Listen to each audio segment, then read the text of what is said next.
Buenos días a todos mis compañeros, compañeras y docente Daniel Delgado de la Universidad Antonio Nariño.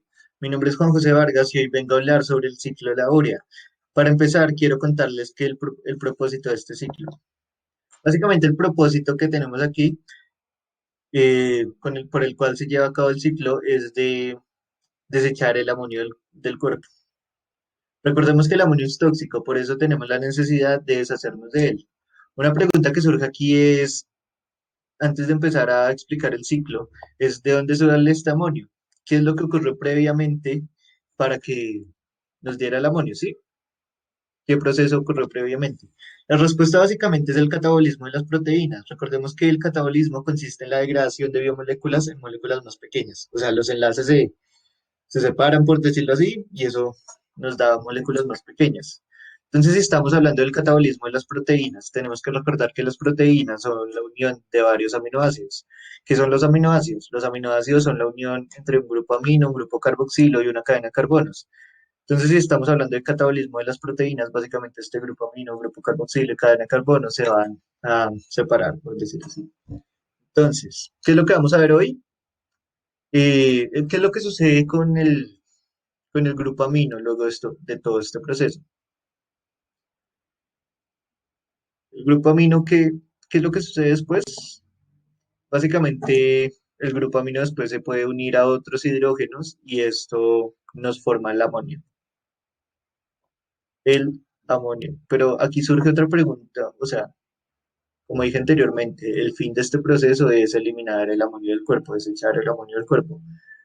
Pero aquí surge la pregunta que tengo en pantalla y es, para deshacernos del amonio se requiere todo, ¿por qué se requiere todo un proceso? ¿No sería más fácil solamente desecharlo con la orina y ya?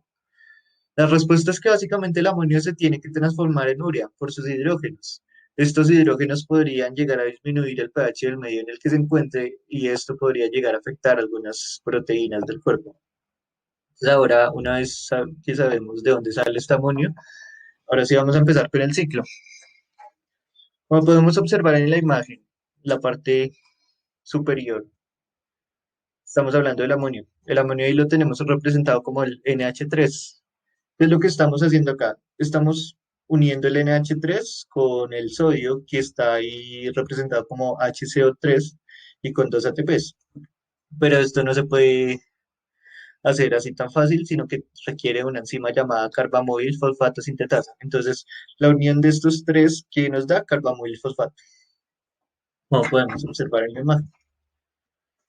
Entonces, una vez tenemos el carbamóvil fosfato, este se combina con la ornitina. ¿De dónde sale la ornitina? Es básicamente lo que nos da el final de todo este ciclo, ¿sí? Vamos a hablar de dónde sale la ornitina más adelante.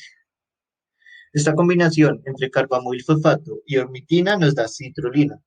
Este paso es algo demasiado importante porque si observamos bien la imagen, si somos detallados, miramos que cuando hablamos de carbamil fosfato, cuando hablamos de ornitina, estamos hablando de procesos que se dan en la mitocondria.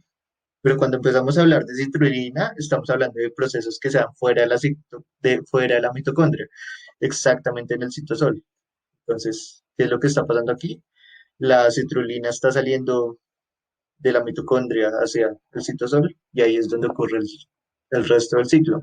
El ciclo pues, solamente son 5 pasos. Es un ciclo sencillo. Entonces, estando en el citosol, la citrulina se agrega al aspartato. Citrulina, aspartato, ¿qué nos da? Arginosuccinato. Pero para lograr esto se requiere de una enzima llamada argininosuccinato sintetasa. Esta enzima requiere de luz o de un ATP. Una vez tenemos el argininosuccinato, este pasa a ser fumarato. Este fumarato aquí básicamente tiene dos opciones. Tiene la opción de seguir normal en el citosol y continuar el ciclo, o tiene la opción de dirigirse hacia la mitocondria y ser un intermediario en el ciclo de Krebs. Si observamos el ciclo de Krebs, en una parte dice, menciona el fumarato, de eso les estoy hablando. Puede ser un intermediario en ese paso. Entonces vamos a ver qué es lo que sucede si continúa aquí en el ciclo de la urea. Si continúa en el ciclo de la urea, este fumarato se pone en contacto con una enzima llamada arginidosuccinasa. Este contacto nos forma la arginina. Esta arginina se puede dividir en dos partes. Está una parte que es la que ya no lleva el amonio, que esta parte se pone en contacto con una enzima llamada arginasa y esta convierte esa parte en ornitina. Si observamos aquí, podemos recordar que ya había hablado antes de la ornitina. Entonces, ¿qué les había dicho? Que la ornitina se une con el carbamoil fosfato. Entonces, ¿qué les estoy hablando acá? Que básicamente esa parte que no tiene el amonio se convierte, pues vuelve a repetir todo el ciclo. Sí, se convierte en ornitina, se une con el carbamoil fosfato, después se convierte en citrulina y vuelve a repetir todo el ciclo del que les he hablado anteriormente. ¿Qué sucede con la parte que no tiene, que realmente sí tiene todavía el amonio? Esa parte se convierte en urea. La urea después se dirige hacia los riñones y es desechada por la orina. Y entonces ese es como tal el ciclo de la urea. Algo a recalcar aquí es que este ciclo se da en las células del hígado.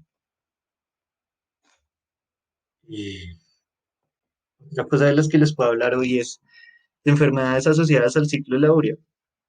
¿Qué son estas enfermedades? Básicamente son enfermedades genéticas, enfermedades de herencia, ¿sí? Y básicamente es que tienen un gen defectuoso, o sea, el gen que produce las enzimas necesarias para todo este proceso es un gen defectuoso y no produce bien las enzimas. Estas enfermedades se dan más que todo en niños, en bebés, eh, que se alimentan normal, ¿sí? Ellos se pueden alimentar normal, pero con el paso del tiempo se comienza a ver como si tuvieran una alimentación deficiente. Comienzan a tener vómitos, somnolencia, ¿sí? También tienen otros síntomas como confusión, disminución de la ingesta de alimentos, desangrado por alimentos que contienen proteína, porque básicamente pues no están procesando bien, no están desechando bien el amonio del cuerpo. Entonces,